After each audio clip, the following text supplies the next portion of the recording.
as an individual. The subject of wealth is something that hasn't been taught formally. You see, when it comes to building wealth, it's either you know somebody who is wealthy, on TV. Many of us have never even one-on-one met a billionaire before. We, read about them, but we've not met them. But more important is the process to getting there.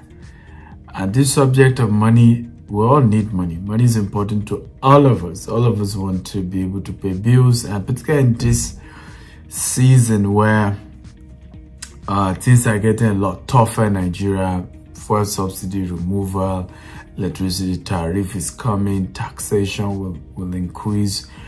If you don't take the subject of money very seriously, you will just wake up one day and you are in extreme poverty. And let me start by letting you know that wealth is a personal responsibility. No government will do it for you. Your pastor won't do it for you. Your parent won't do it for you. Your professor won't do it for you. You have to personally figure out how to become wealthy. And number two, that I want you to note that and take it very serious, okay? Small money will never be enough. Some of us just say, I'm not greedy. I just want little money. I'm sorry. Little. That word little will never be enough. In fact, the day you set out to have just little money is the day you've officially written that you want to be a poor man till you die. I'll give you a few data to back that up. Even in America, inflation is risen to the record level. What this means is if I get this wine for, let's say, normally $2, it means now I have to pay $3.50 to get it. It means that rent has gone up, cars have gone up, food items have gone up. So if all my dreams and vision in life was to say, you know what, I just want to, if I can just have $5,000 every month, I'll be okay financially. Suddenly, because of something called inflation, and it happens time again and again and again. So in your lifetime, inflation will occur many times. Suddenly, the $5,000 you've said, I just want little money, and $5,000 is okay. Suddenly, you're not a poor man and you're behind on your bills. This is the reason why the concept of I just want little money never works. Because inflation keeps hitting, and that's what happened. Many of our parents who we eventually categorize into poor bracket did not start as poor. In fact, I remember my dad saying to me, I was the first person to buy a car in our family, in our lineage. He had a B2 Volkswagen car. Unfortunately, years later, owning a Volkswagen means you're a poor person. But it didn't start that way. So what does it then mean, this concept of being wealthy? Wealth is the ability to be able to have more than enough, okay, irrespective of economic situation in the nation you live in, and probably even globally. Your ability to be a rich man in Nigeria, and at the same time you go to the US, you stay a rich man. Now we can say you're wealthy. But wealth is also beyond just what you take care for you and your family. It's also your ability to have enough to give, to help, to impact the society. And for you to do that, a lot has to change. Somebody about testing, I guess, says the definition of insanity is doing the same thing over and over again and expecting a different result. So it has to be different. Now, let me share my own personal story. How did I get into this world where wealth became something very important for me, and I was particular about having it? So I was born to a middle-class family, or you can say lower-class family. My mother was a civil servant. My father's business that crumbled by the time I was born. And so I remember at some point we're in Maiduguri and we're living in a village, no running water, no electricity. We have to trek many kilometers to even see a third road and then take a bus to go to school. So we're practically in the village. And that was the kind of lifestyle. If we didn't even have I didn't even have a bed. I did not see a water closet that you could flush your toilet until I was 13. But by the time I became a teenager, 14, 15, by 13 we moved to Kwara State. We live in a place where there was no electricity, there was no running water. And I could see a lot of our neighbors having good cars, and we were still a bit, struggling. The only car my dad bought at some point, we had to keep pushing it, and it was just embarrassing. And growing up as a teenager, I knew I didn't want this lifestyle. Going to school, my mother would have to go and borrow money from my neighbors, and it was just embarrassing. I knew this lifestyle wasn't for me. So I started reading books on money. I read my first book on money 17, 18 called Rich Dad Poor Dad. I read a book called Acres of Diamond, Think and Grow Rich. So mentally, I started seeing the possibility that even though I wasn't born from a rich home, a rich family can come out of me. The possibilities I show you, for real.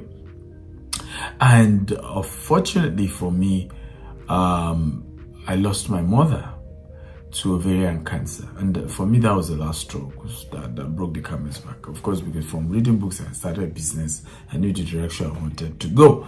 But the subject of understanding that there's nothing to love about poverty, there's nothing glorious about poverty, there's nothing exciting about poverty, struck me when my mother died of cancer.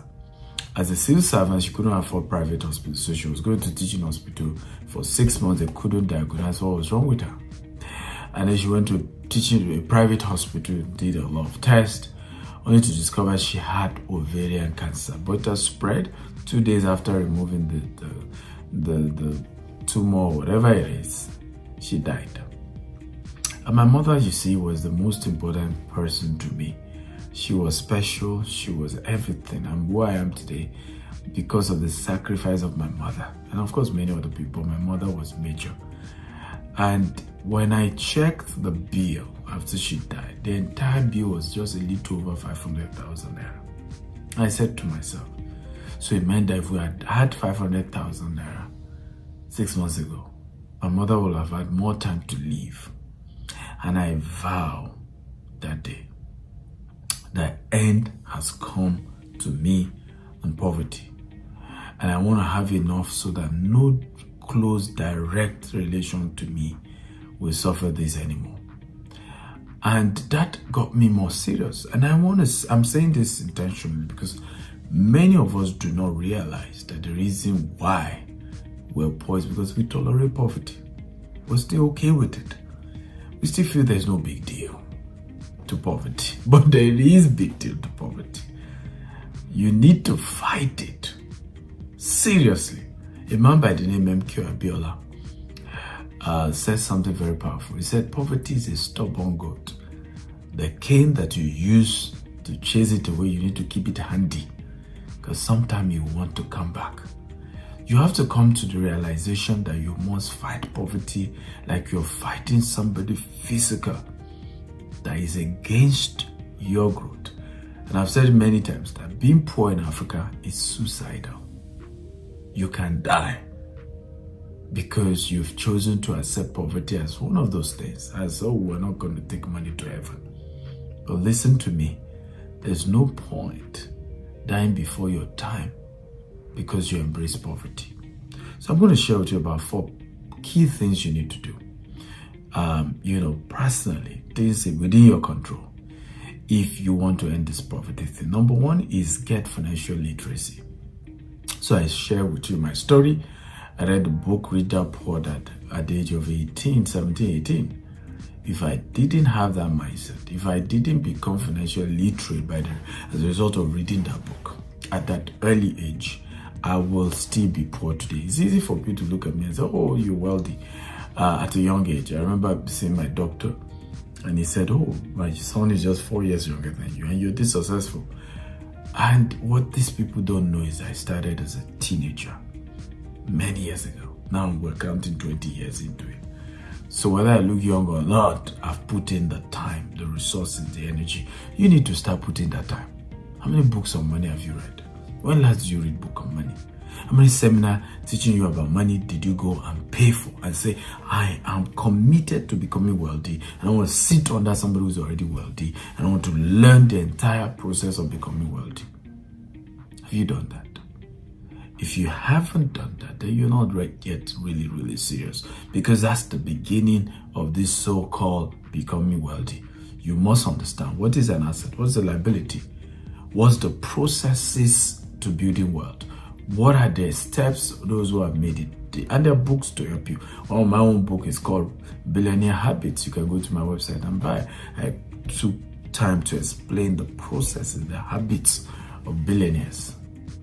Number 2, budget your expenses, right? I suffered this as well, and sometimes I'm still caught in the web of not having proper budget. So and one of the assignments I want to give you: write down everything you buy in the next 30 days, including as simple as matches box, as simple as paying for a cab or buying fuel in the gas station. Write it down. And I promise you, after 30 days, I want you to look at where you've written all those things, and you discovered why you've been poor. You see some things you've been putting money into that were not necessary. You'll be seeing some wastages. You'll be seeing some places you're putting money in and you really didn't need to put money there. But until you write down every single thing you spend money on for 30 days, you will not really be able to analyze and identify some of the leakages that is keeping you poor. You see, poverty is a habit. Wealth is also a habit. Choose one. Wealthy people budget. There used to be a phase in my life, I only buy clothes once a year. Even if I'm lodging in an hotel that has a mall, I'm not going to buy. I just shop once a year because I wanted to budget it. I wanted to be sure I'm not just doing impulse spending, right? Impulse spending, just buy it, right? Poor people buy what they don't need to impress people that don't care. And that's one of the major reasons for poverty, buying what you don't need to impress people who don't care. And when you see people run into debt, this is one of the reasons why. Yes, you may tell me, but Dr. Stephen, everything is important. Everything I'm paying for is important. And I say, okay, let's do the analysis. I say, my children, they attend the school and they pay X amount. And I've said it over and over again. Most of your children attend the school that you cannot afford. Right? Who are you trying to impress? My children at some point were attending the poorest school in our neighborhood. Today, they attend the most expensive school in the entire state of Lagos. And good school as well. Life is in phases, men are in sizes. I wasn't, ignorant that I wanted my children to attend good school when they were going to the poorest school. I was conscious of that. I knew I wanted to have best education. But at this level, if I continue to try to impress, send them to school I can't afford, we will remain poor for the rest of our lives. And many of us do that. We play this emotional card. Oh, we have to do it. No, you don't have to do it now. You might do it later. Right? And if you take that tough, hard road now, I promise you, it's a matter of time, you will be able to eventually even do way better than what you had wanted to do earlier. Because I look back, okay, the best school where we were living then, I was living in Songota then, wasn't really, how good really was it? And if I'd robbed my future just because I wanted to, and it's called delayed gratification. Some things have to be delayed now. They are good, but delayed now. For now, they are not good for you. Number 3, save your way to investment. Oftentimes people save, but it's not for investment. Oftentimes people don't save at all because they claim they don't have enough. And again, that's why you need number 2, budget your money. Cut it down. Cut down some things. We don't have, must you use 2 cars? I've been carless many times. I drove one car for years. Yes, and I could buy a brand new, but I was still driving one old rickety, Toyota 4Runner. I probably kept it in my museum. I think I still have it in one of our offices, just Just a reminder of where we're coming from. I don't know whether they've disposed it now, but I had that car. Okay, you can cut off some things. If you cut enough things, you will figure out what you can save. Nobody has all the money. I don't have all the money. If I tell you, I have so much bills as I speak to you right now. Nobody has all the money. You will always need money. You will always be in a position where you need more money. So make sure and do everything in your power to save. But don't just save for saving's sake. The savings has to be put into something. Money has to work for you. Okay? Many of us get used to just putting money in the bank and getting excited.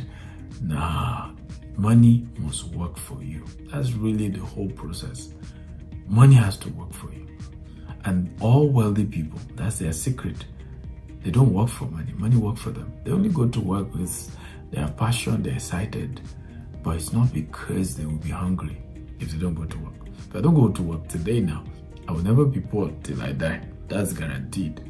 But I still work because I love what we do. I see a vision. I see us building something great. That's what I work for. Number 4 and the last, plan your financial destiny. Take personal responsibility to plan. Where will you be 5 years from now financially? What are the types of investment you will own, right? 10 years from now, 20 years from now, 50 years from now. Some of us don't sit down and dream a financial future. We don't dream of a financially free future. How do you even measure? How do you even know you're free? If you can't measure, if you can't sit down and dream and analyze and, plan it. Okay? Sit down, write it down. This is where I will be 5 years from now financially, 10 years from now financially, 20 years from now financially. I've written mine 15 years ago. I give myself 2035. I will own 25,000 properties in Africa worth $20 billion and more. And I recently added more, doubled the challenge before 81. I will have another 25,000 housing units outside of, Africa, across the globe. What, over $20 billion or more? It's a challenge. Have I gotten there? No. That's the race. I mean, you set the target so that you can run and pant. Some of us just want to, God will do it, I will leave it to God. God will not do for man what man can do for himself.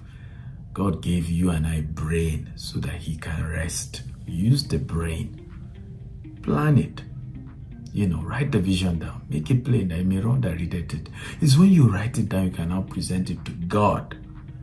That, Lord, this is my desires. I need your help to accomplish it. But man was designed to plan his or her own future. Particularly, his or her own financial future. A future you don't plan for, you will never get there. I'm Dr. Stephen Akintayo. Feel free to go to my website for my books. You can, of course, work with our company, GTEX Holdings. We're into so many real estate investment programs. You can check any one of them out. And of course, don't forget to join the Stephen Akintayo University. It's a platform that will just open you up into the world of finance, wealth creation, and becoming wealthy indeed. I want to thank you once again.